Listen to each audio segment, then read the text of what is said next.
Good afternoon and welcome everybody. Namaskar. We are meeting at a very important point of time. Uh,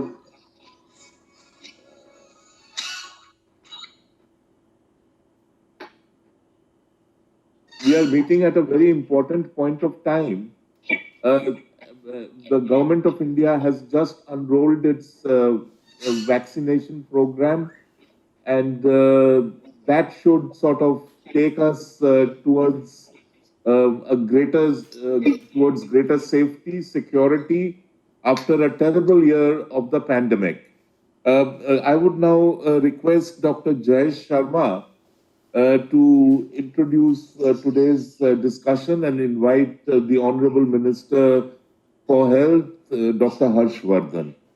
Good afternoon, everyone. Honorable Minister of Health and Family Welfare, Dr. Harshvardhan, Dr. Indu Bhushan, CEO of Atmanirbhar Bharat, Mr. Kanchan Gupta, Distinguished Fellow ORF, Dr. Anand Ranganathan, Scientist and Professor, JNU, Dr. Raman Gangakhedkar, former Head Scientist of Epidemiology and Communicable Diseases at ICMR, it is my privilege to be here today to welcome you all to the sixth session in a 10-part webinar series on the road to Atmanirbhar Bharat. The Honorable Prime Minister has laid out the vision for a self-reliant India, and all of us have a critical role to play in turning that vision into reality. I believe this road to Atmanirbhar Bharat will lead us to prosperity through growth, job creation, and import saving. It will also enable Indian economy to become globally competitive and unleash the full potential of our human resources. I'm delighted that Swarajya has taken the initiative to organize this webinar series, which is bringing together experts to deliberate on the future. With these webinars, we are starting a dialogue and opening many doors that will help us actualize our Prime Minister's vision. At Vedanta, we are tirelessly working towards creating an Atmanirbhar Bharat, and it is our pleasure to associate with this wonderful venture by Swarajya. As experts with clear vision for our country come together on this platform, we are sure it will generate great ideas and will facilitate their implementation. It is my privilege to welcome Dr. Harshvardhan. With his in-depth medical knowledge, he has been a great practitioner and his work in Pulse Polio program is memorable. He has been also leading a very successful fight against COVID over the last 10 months. We look forward to his address and insights on how all of us can contribute to the vision of Prime Minister and the government. Once again, I warmly welcome you all and request you to join the exciting journey towards a strong, self-reliant India. Thank you. Good afternoon to all of you, my eminent colleagues, Dr. Indu Bhushan ji, Dr. Ganga Khedkar ji, my learned friends, both of whom are ace authors, Kanchan Gupta ji, Prasanna Vishwanathan ji, and my dear scientist friend Anand Ranganathan ji, friends from the industry who are the backbone of our Atmanirbhar Bharat Abhiyan, the organizing team of this webinar series, Swarajya, and the Swadeshi model is an ideal economic model that would balance both national exigencies as well as the international compulsions. Now, let me come to the subject of self-reliance in healthcare. India has been making significant advances towards becoming self-reliant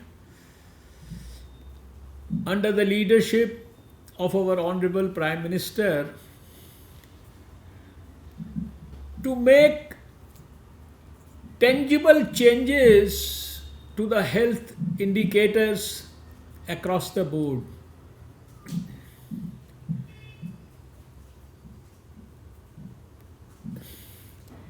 India, we all know, accounts for only 2.4% of the world land mass, and yet it supports and sustains 16.9% of the world population.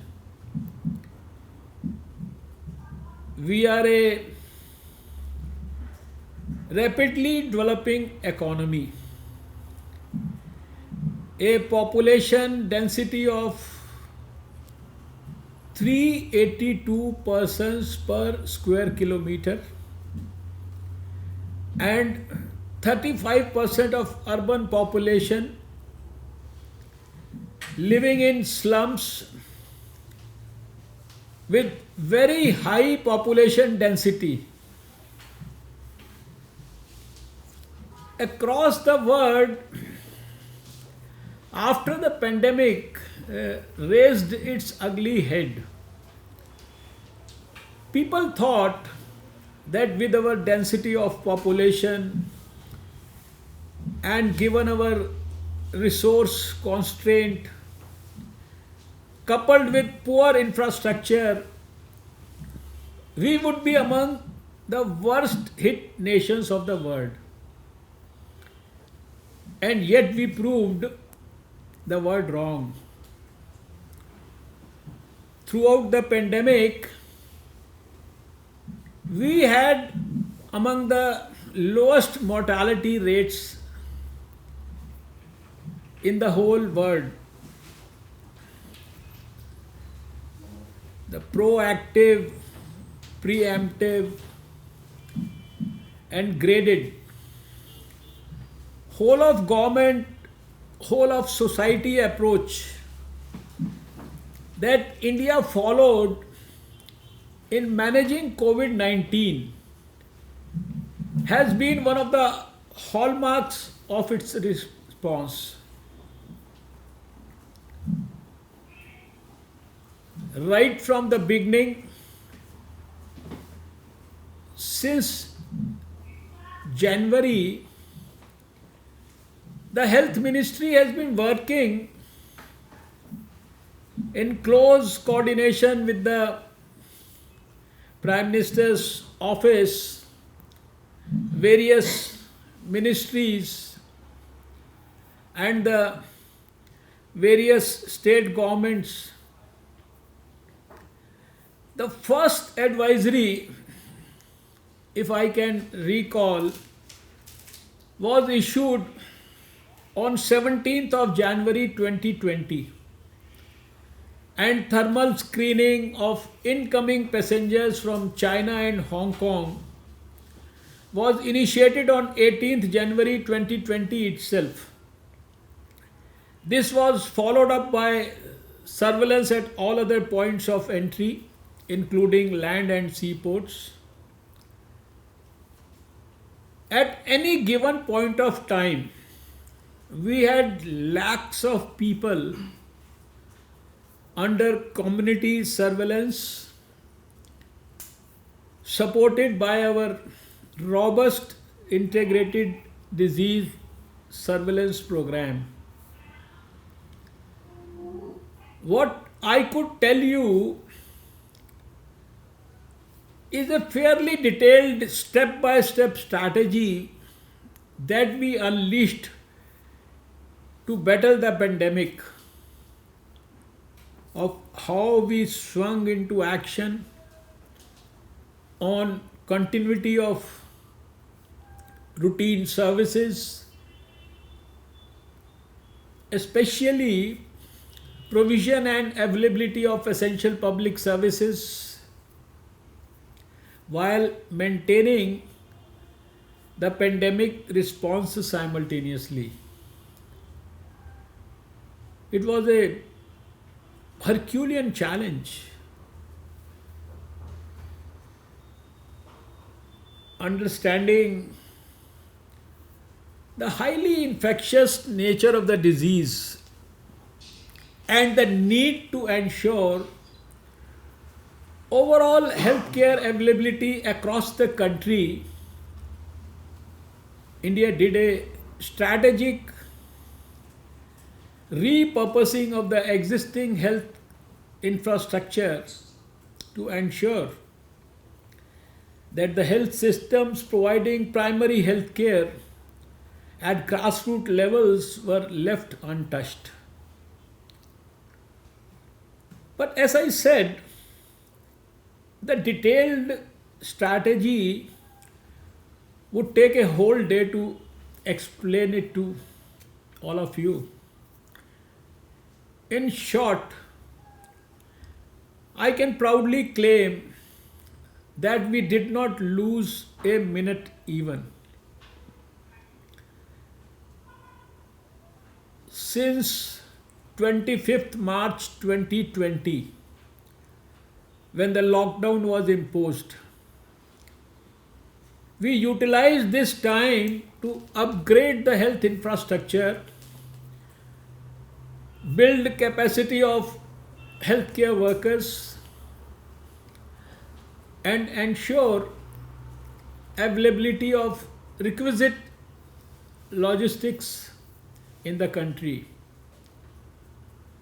For example, whereas there were no indigenous manufacturing of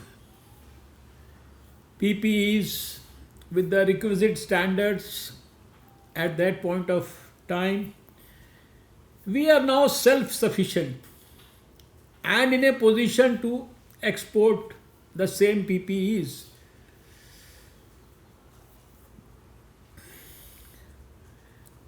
Laboratory diagnosis for COVID-19 is one of the key interventions in India's test, track, isolate and treat policy. The rapid enhancement of testing facilities is a success story in India.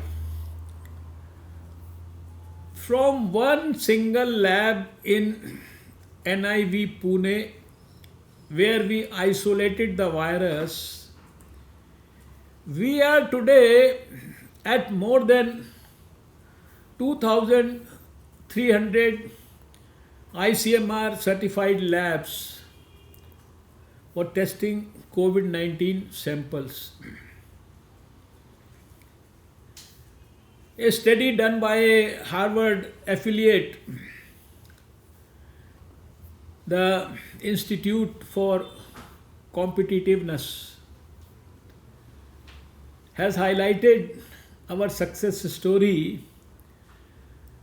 from being an import dependent nation to becoming the world's second largest manufacturer of class 3 PPE required in pandemic settings. It is also to be noted that very limited indigenous manufacturing was available at the time of the lockdown with regard to manufacturing of the ventilators too.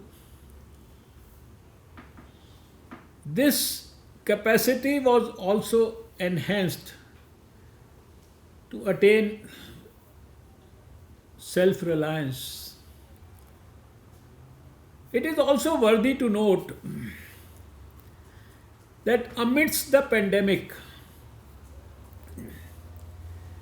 India, from being import dependent on reagents, swabs and other diagnostic related equipment, became self-sufficient.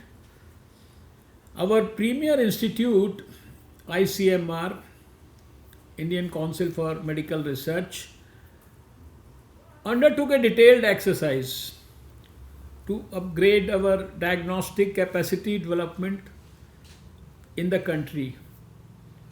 And as on 13th January 2021, that was yesterday, 326 RT-PCR kits have been evaluated, of which 149 have been approved for use. Similarly, for antigen testing, 18 antigen-based rapid tests have been approved. For serological testing, 25 manufacturers of IgG ELISA kits have been approved.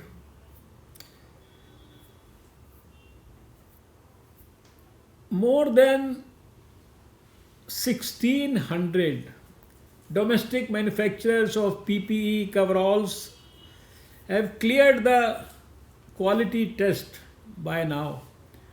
More than 200 licenses were issued by BIS for manufacturing of N95 masks.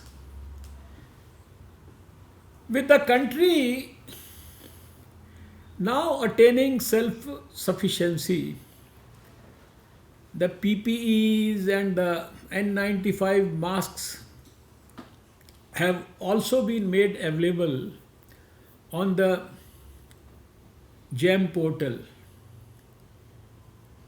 India also leveraged technological tools in the fight against the current pandemic.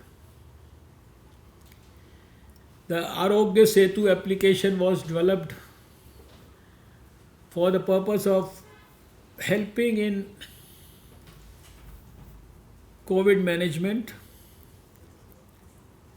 The application has been very useful and has been downloaded by 168 million users in India by now.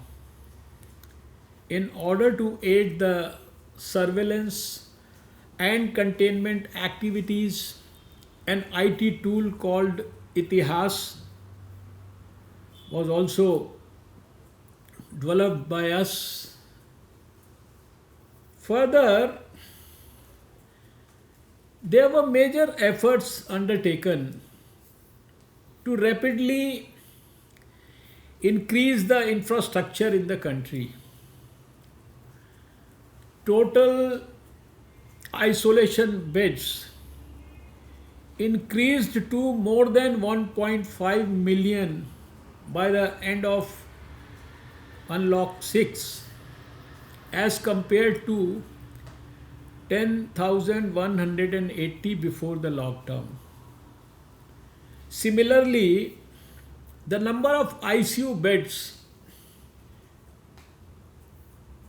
have increased to around 80,669 as compared to just around 2,168 before lockdown. In addition, use of telemedicine was promoted to provide teleconsultation to patients for mitigation of their illness and prevention of crowding in clinics. eSanjeevani, a web-based comprehensive telemedicine solution, is being utilized across India to extend the reach of specialized healthcare services to the masses in both rural areas and the isolated communities.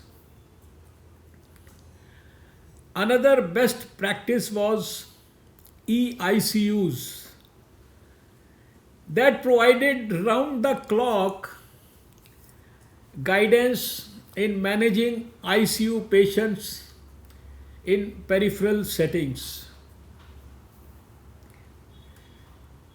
The Department of Biotechnology, which is part of my another ministry, did extraordinary work in supporting the advancement of vaccine candidates and related technologies. Under mission COVID Suraksha, the Indian COVID-19 vaccine development mission, we focused on accelerated vaccine development through end-to-end solutions from preclinical development, clinical trials, manufacturing, and also regulatory facilitation for deployment. A national expert group on vaccine administration for COVID 19, NEGVAC, was constituted under the guidance of, again, he has been guiding us all through, Honorable Prime Minister, to monitor and decide on prioritization of population groups for vaccination, the delivery mechanism of the vaccine, including tracking of the vaccination process and selection of delivery platforms, and indigenously developed CoWIN. You must have heard about it now quite a bit on the television channels also. Digital platform for COVID 19 vaccination delivery has also been developed. COVID 19 vaccination drive is also driven by Make in India, and both the vaccines that have received emergency authorization in India have been manufactured indigenously. We have also carried out cold chain storage assessment across the country, and cold chain equipment is being supplied continuously to augment the capacity at the last mile cold chain points.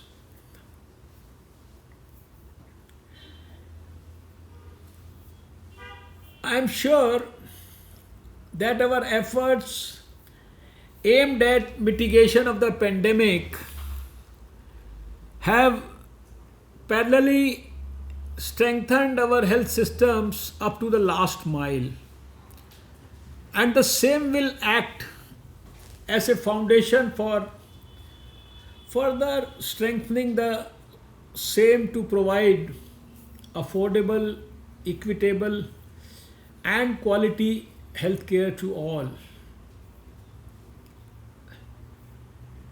The COVID pandemic has been an unfortunate event that has affected our lives and economies in an unprecedented manner. However, we have utilized this adversity as an opportunity to strengthen our healthcare delivery system across the whole country.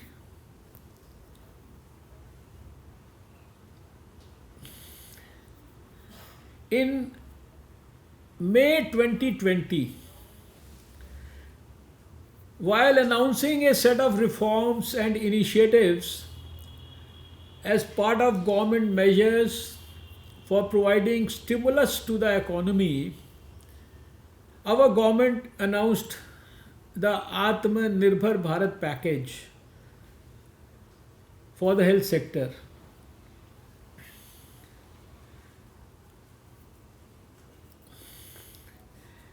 The proposed Prime Minister Atmanirbhar Swasth Bharat Yojana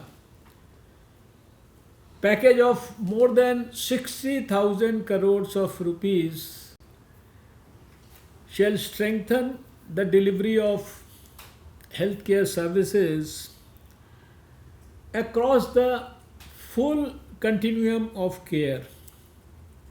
It will include setting up of the national, regional, state, district, and block level laboratories integrated into a network for surveillance functions, backed by a robust IT based reporting mechanism, leading to self reliance for detection, prevention, and containment of disease outbreaks.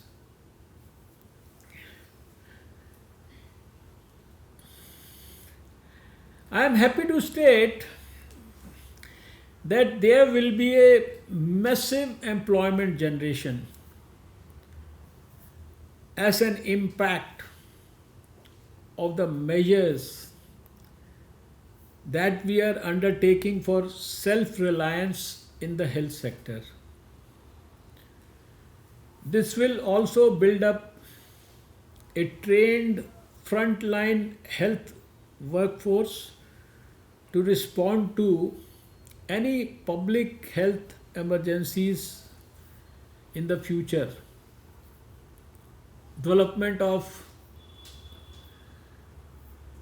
critical care hospital blocks in more than 600 districts as proposed under the scheme I mentioned shall make such districts self-sufficient in providing comprehensive treatment for infectious diseases without disruption to the other essential health services.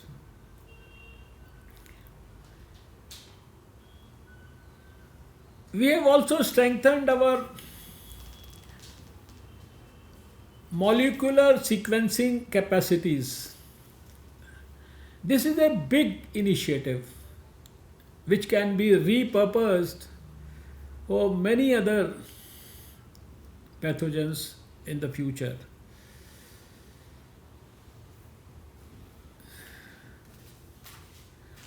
The COVID-19 pandemic also provided a compelling opportunity for R&D institutions, academia and the industry to work in unison for sharing of purpose, synergy, collaboration and cooperation. The Department of Science and Technology, again my ministry, and its various autonomous institutions made significant efforts to address R&D and innovation related challenges arising out of the present pandemic. Among other measures has been the formation of a national task force with over 20 leading scientists for formulating a national supermodel for predicting the spread of any pandemic in the future.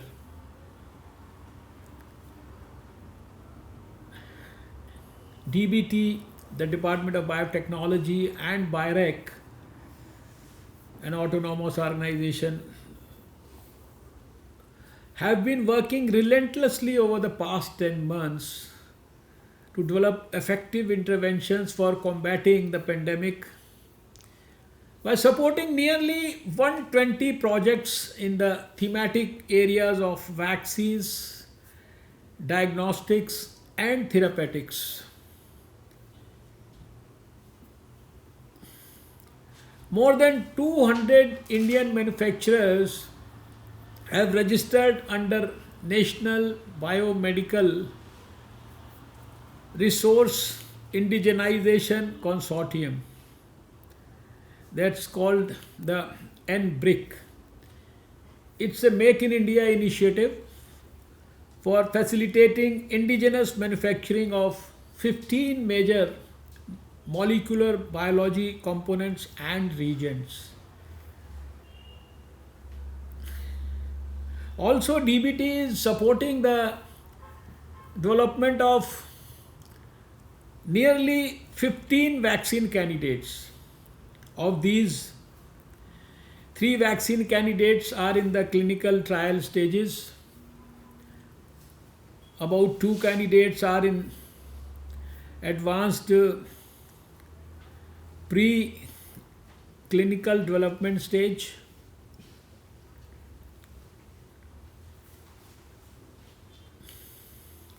Amongst many other achievements, the Immunoassay Laboratory it's a very important development of Translational Health Science and Technology Institute,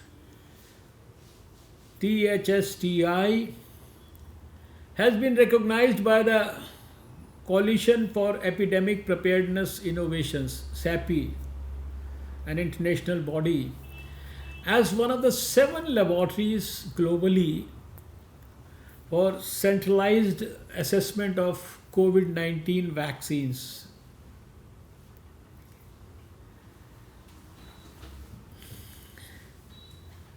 Five COVID-19 biorepositories have been set up and have archived more than 40,000 samples which are available for biomedical researchers right now.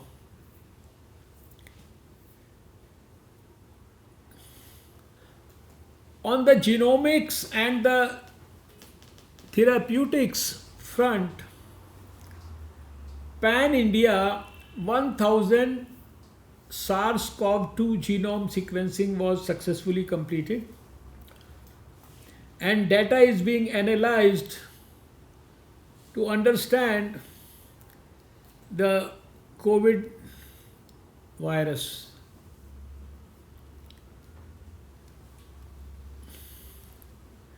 The Indian SARS-CoV-2 Genomic Consortium, INSACOG, has been launched recently to ascertain the status of new variants of the SARS-CoV-2 in the country. As I said, Atmanirbharta also means taking and giving global cooperation wherever it is required. We are strengthening clinical trial capacities also in our neighboring and the friendly countries. Under the partnerships for this Advancing Clinical Trials PACT initiative, DBT, our Department of Biotechnology, is working closely with the Ministry of External Affairs for advancing vaccine development activities in the neighboring countries also. We are also conducting training programs in these countries to strengthen the activities around clinical trials. Ever since the country has started waging the fight against SARS-CoV-2 virus from early March 2020, CSIR, one of our most prestigious science organization, has galvanized its considerable strength and expertise and has been contributing to the fight against COVID-19 by developing new and improved diagnostics, drugs, vaccines and devices, including the ventilators. CSIR has also made strides in understanding the molecular epidemiology and also the tracing of the viral strains in the country. It recognized early on the challenges of the disruption in the supply chain and has taken steps to circumvent the hurdles.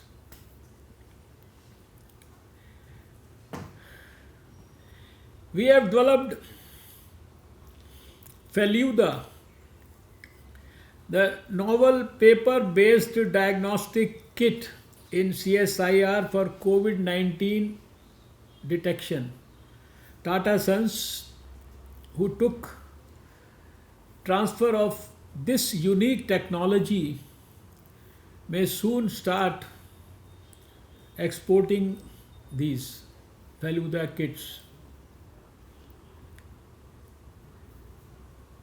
CSIR labs have contributed significantly in understanding the prevalent viral strains, their mutational spectrum, spread, and distribution across India by sequencing and analyzing about 2000 SARS-CoV-2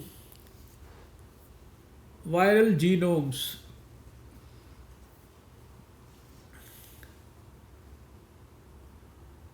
CSIR has also prioritized the development of repurposed drugs for treatment of COVID-19. Given the lack of specific drugs which we had right from the beginning, CSIR developed the process technology for repurposed drugs such as remdesivir and favipiravir and transferred the technology to industries based on licensed technology of CSIR.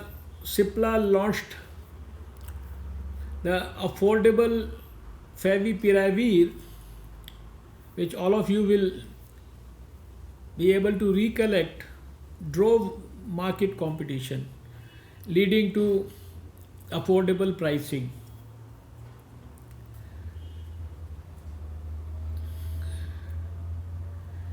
There is no end to what all has been done. In just the last 1 year, particularly the last 8-10 months, CSIR has also developed the non-invasive ventilator BiPAP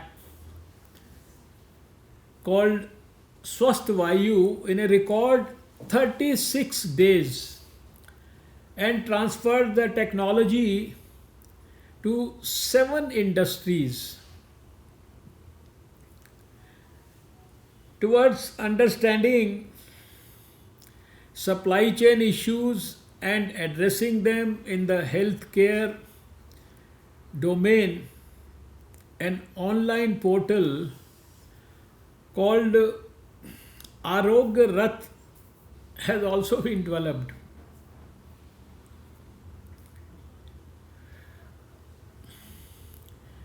We are launching programs that are unprecedented in terms of their scale and reach also. These strides are ambitious and an evidence of our sincere commitment towards a healthy and more productive India.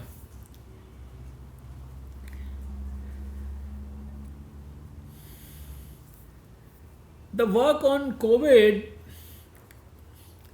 has geared us with added responsibility and energy in dealing with public health situations now. Last year, Honorable Prime Minister had launched the National Digital Health Mission in his Independence Day address to the nation. I am happy to inform all of you that the mission has been successfully rolled out in 6 union territories. This will lead to our country leapfrogging in this domain and will improve the access to and quality of healthcare in India.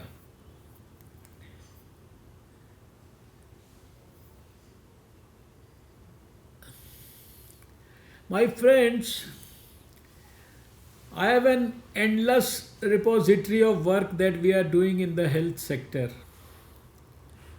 at present, and those that are going to be implemented in the near future.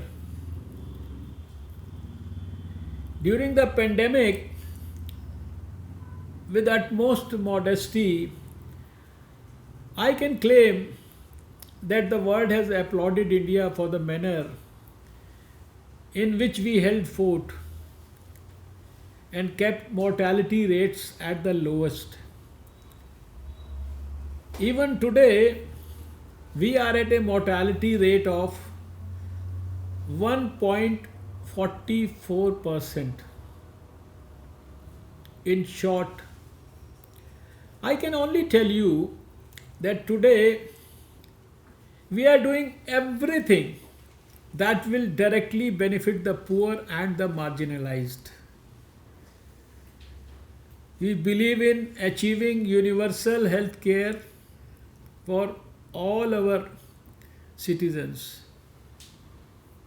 My view on health has always been that health is a human right and not a privilege.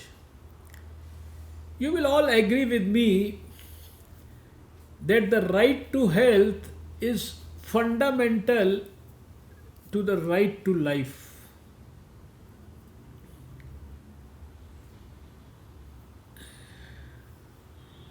As a medical professional myself, I feel elated that the Ayushman Bharat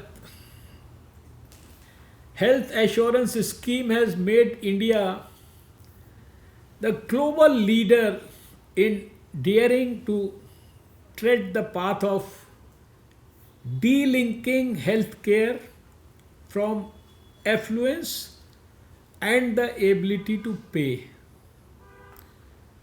This scheme has also showcased the strong political intent of our government to make a paradigm shift in the healthcare sector 7.5 decades after we won our freedom. With the creation of the National Medical Commission, our government has already embarked upon the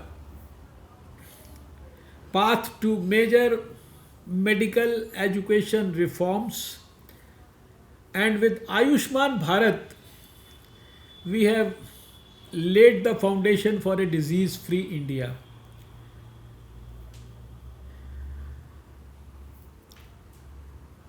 Pandit Deendayal Upadhyay ji, our revered leader, always said, Charaiveti Charaiveti यही तो मंत्र है अपना. चरैवेति चरैवेति यही तो मंत्र है अपना. नहीं रुकना, नहीं थकना, नहीं रुकना, नहीं थकना, सतत चलना, सतत चलना. The call for Atmanirbhar Bharat is an inspiring call to keep pursuing your mission without being overcome by any obstacles, to establish a system of sacrifice and hard work, and to work towards nation building. There is an immense need to further educate the public to become self-reliant. Once they know that they have got to stand on their own legs, it will electrify the atmosphere. This webinar series is a step in the right direction. I want you all, the enlightened audience present here today, to contribute towards our collective mission of an Atmanirbhar Bharat, a Swatantra Bharat, an India of our dreams.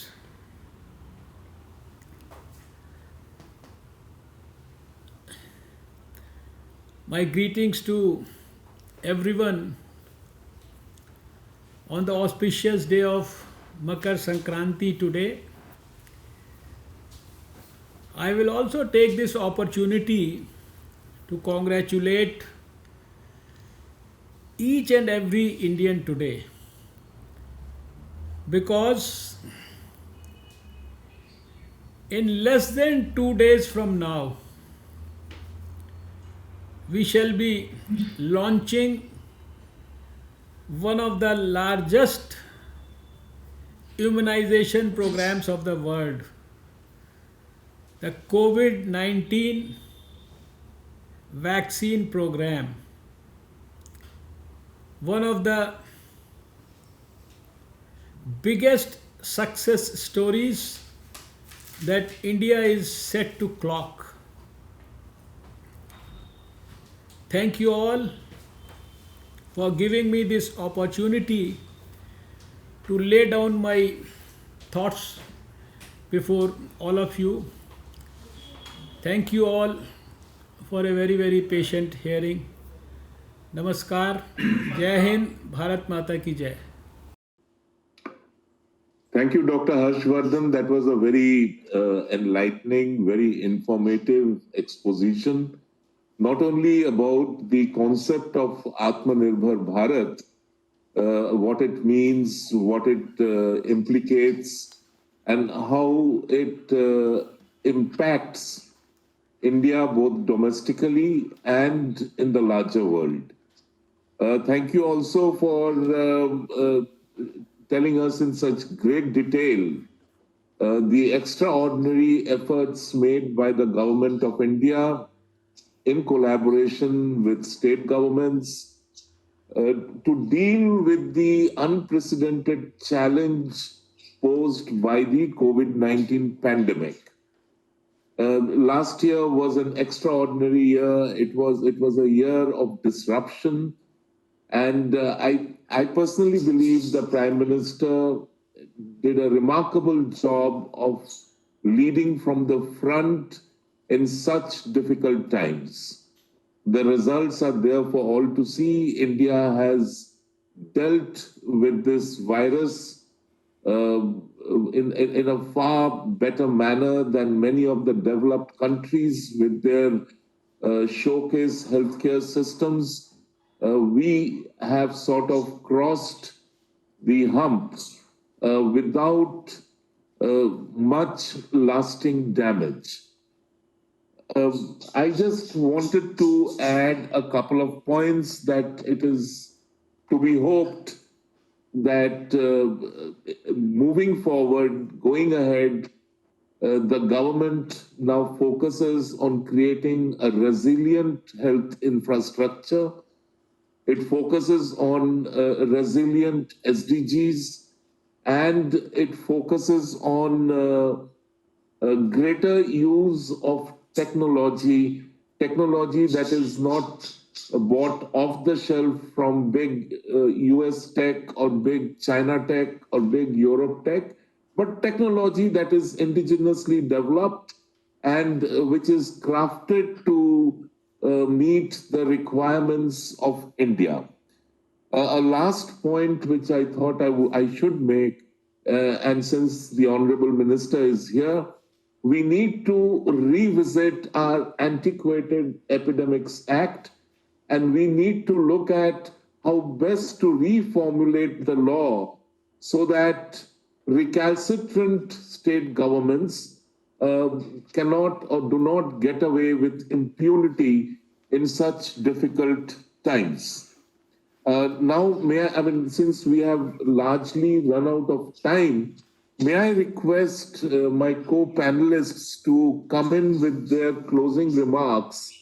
But please, I would request you not to exceed 2 minutes each. I will begin with my friend, the molecular medicine whiz kid, Dr. Anand Ranganathan, who through his work has demonstrated that there's a lot more happening in JNU than we would ever know. Anand.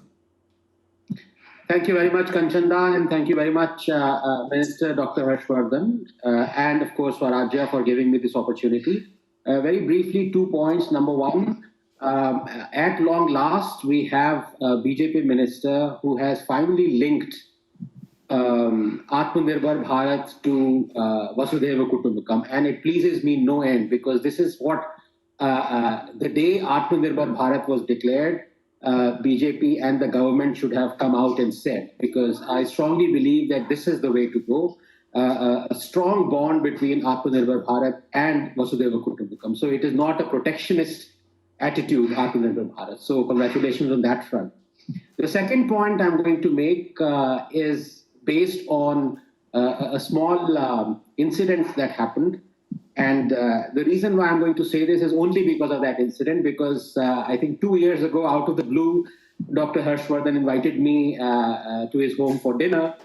And he was asking me about the situation of Indian science. He wanted to be well versed with it. And I was giving him a pretty glowing account. And then he stopped me and said, look, give me the true account, because I value disagreements more than agreements, because it allows me to improve and learn. So, Mr. Minister, if you don't mind, the next few seconds I'm going to take and tell you what perhaps you know, or if you don't, I think you would value this, because this is logical and rational criticism. Of course, we have done spectacularly well in almost all fronts in the last 1 year as far as the pandemic is concerned, and you elaborated on that. But I'm afraid the truth also is that this was a once in a multi-generational opportunity. And we have missed the bus, because the fact remains that designing vaccines is old hat. It is a 3-decade-old technology. In fact, the day the SARS-CoV-2 genome was known, Moderna designed their vaccine on that same day. Now, had we designed the vaccine in March itself, when the sequences were all known, all the different platforms, the RNA design wouldn't take a day, the other platform wouldn't take more than a week, couple of weeks. We would have had the 6 months required for undertaking private and publicly all the phase 1, 2, and 3 trials. The advantage of that would have been, and here I link it to truly Atmanirbharta, because right now what Indian government is doing is actually spending more money than what Belgium and other European countries are in buying the AstraZeneca vaccine. Belgium is buying it, according to the Times of India report today, at 156 rupees equivalent. We are buying it at 200 rupees a shot.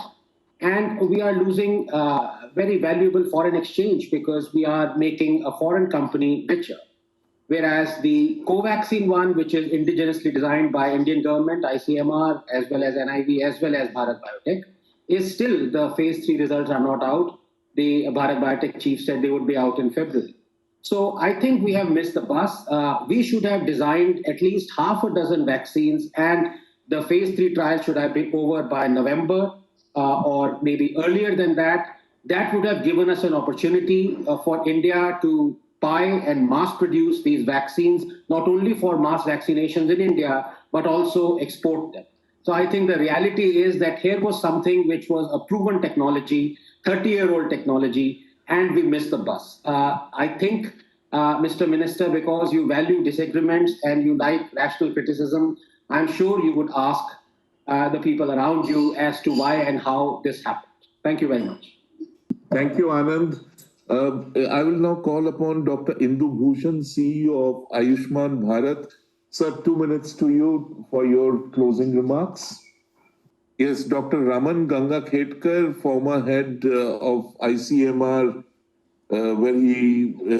former head of communicable diseases at ICMR. Thank you, sir, thank you, sir, for providing me this opportunity to deliberate on what perhaps we could have done and what we have done. There's one. I would start with one first statement that it's up to you. When it comes to hindsight, everything appears to be different than what you would if you were passing through those stages. Have we not done well? We have done remarkably well. Now, one of the issues that has been raised with vaccine development, perhaps we were not tuned to develop vaccines very rapidly because it was essentially the Western world where the rapid vaccine development platforms were available. But at the same time, we must also remember that we had begun on the same path. We had actually established a 10-country platform, research platform, in order to be sure that we would take different partners together, we become a regional leader. The reason was very simple, that we knew infections don't respect geographic boundaries. Your safety lies in the safety of others. And we were to embark, because of the Nipah experience that we had, embark on a new road where regional biosecurity was to become a major priority item. Now there are misses. There is no doubt on that, because we had to react to something which we did not imagine at that point in time. But there are certain lessons that we need to take. One of the lessons is we will have to sustain these rapid vaccine development platforms. The reason is twofold. One, there will be new and newer emerging and re-emerging infections that will come, and India has to take the lead for rest of the world, the poorer world, because we essentially are those on whom the rest of the world, which belongs to low middle income or category which could be further lower, as those who are dependent. The second issue that we have to remember is now we need to even prioritize more towards antimicrobial resistance, because that's going to hit us very, very, very strongly after a point in time. So we need to develop good R&D related activities to ensure that we handle the whole thing well. One thing which we have to understand, that in India we have the best brains. We tend to provide our own brains outside the world and then receive the technology at this end. It is time that compartment between academia and the industry has to be broken down. They have to sit together to understand what are national needs and then work along with their own skills, which they could impart not only for fighting health-related causes such as COVID-19, but also antimicrobial resistance, even artificial intelligence, which should come naturally to us. What is also important for us to think about is provision of risk capital. Now, that is one thing which makes an individual take small amount of risks, and those risks can be delivered if there are no financial worries that a person who is developing a startup tends to have. I think if we work together, I'm sure for us, sky is the limit to grow. Though we have taken baby steps in COVID-19, we have successfully shown the world that we would be in a position to secure their biosecurity through provision of these vaccines over a period of time. They may be currently appearing as ones which are manufactured in India, but I know for one thing for sure, even newer technologies are paving in. If you look at Genova vaccine, it is an innovation in itself. They are using mRNA, but that mRNA is different than the one that is used by Pfizer, the one that is used by Moderna. It is a replicating mRNA system which they have developed, and they have already received an approval for phase 1 trials at this juncture.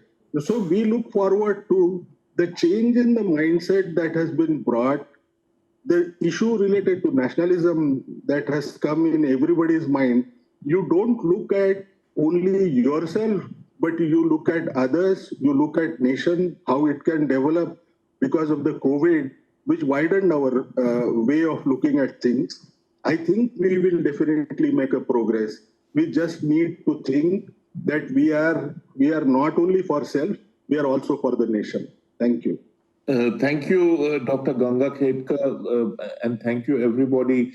Dr. Ganga Khedka, you are right. I mean, we have the brains, we have the talent, we have the ability, but there is a missing link.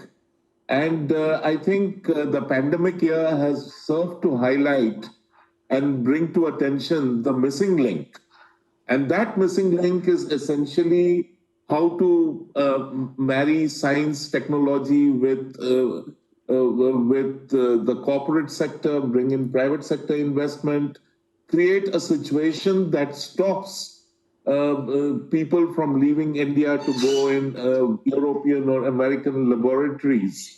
And then we bring back the work done by them. And that was the point which I earlier made too.